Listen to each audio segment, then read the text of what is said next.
শ্রীমদ্ ভাগবত গীতার সঙ্গে মানুষের একটা অদ্ভুত মিল আছে, আর সেই মিলটা কি সেটাই আজকের বিষয়। নমস্কার, আমি কৃষ্ণদাস, সুস্বাগতম সবাইকে আমার চ্যানেল গীতা জ্ঞান সাগরে।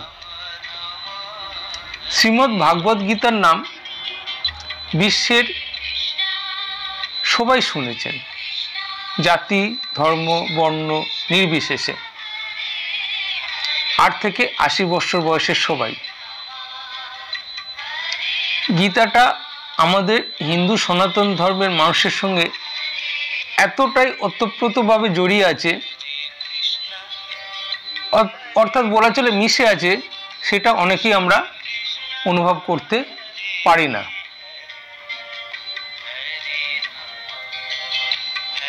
আর আমাদের এই মনুষ্য জন্মটাই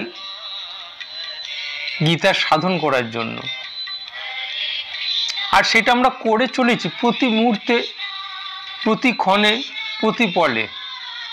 সেটা আমাদের জানতে হতে পারে অথবা অজান্তে হতে পারে, প্রত্যক্ষভাবে হতে পারে অথবা পরোক্ষভাবে হতে পারে, কিন্তু আমরা করে চলেছি।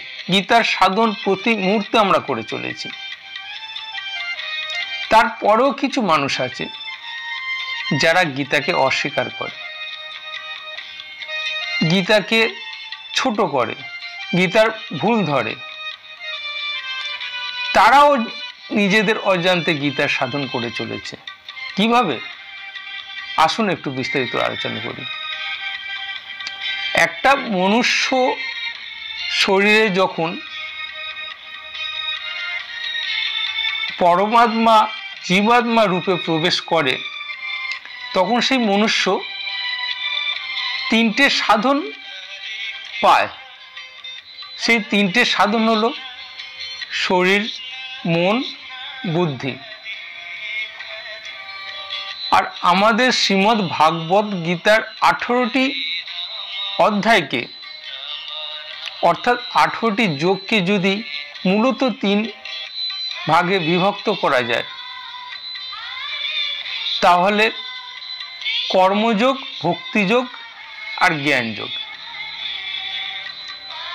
আমরা 1 থেকে 6 নম্বর অধ্যায়কে কর্মযোগ ধরতে পারি, 7 থেকে 12 নম্বর অধ্যায় হলো ভক্তিযোগ, এবং 13 থেকে 18 নম্বর অধ্যায় হলো জ্ঞানযোগ। আর আমাদের এই ভক্তিযোগ, কর্মযোগ, জ্ঞানযোগ, এই 3টে যোগ যদি আমরা আমাদের জীবনে ধারণ করি, তাহলে আমাদের কর্মযোগ করতে হলে আমাদের শরীরের দরকার, ভক্তিযোগ করতে গেলে মনের দরকার, এবং জ্ঞানযোগ করতে গেলে বুদ্ধির দরকার। তাহলে চিন্তা করুন, শ্রীমদ্ ভাগবত গীতার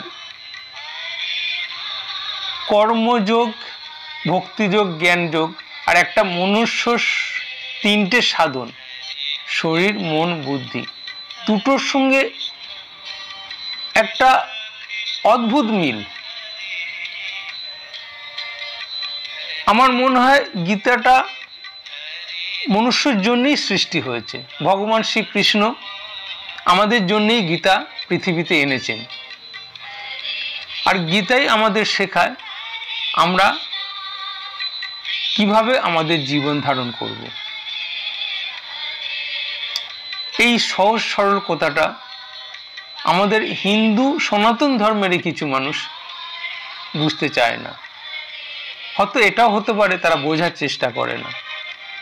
তাই আমি আমার সমস্ত হিন্দু সনাতন ভাই বোন এবং মাদের কাছে একটাই অনুরোধ করব, হাত জোর করে অনুরোধ করব, যে আপনারা দয়া করে গীতাটা ভালো করে পড়ুন, গীতাটা ভালো করে বুঝুন, গীতার যে উপদেশ ভগবান দিয়েছে সেইটা নিজের জীবনে ধারণ করুন।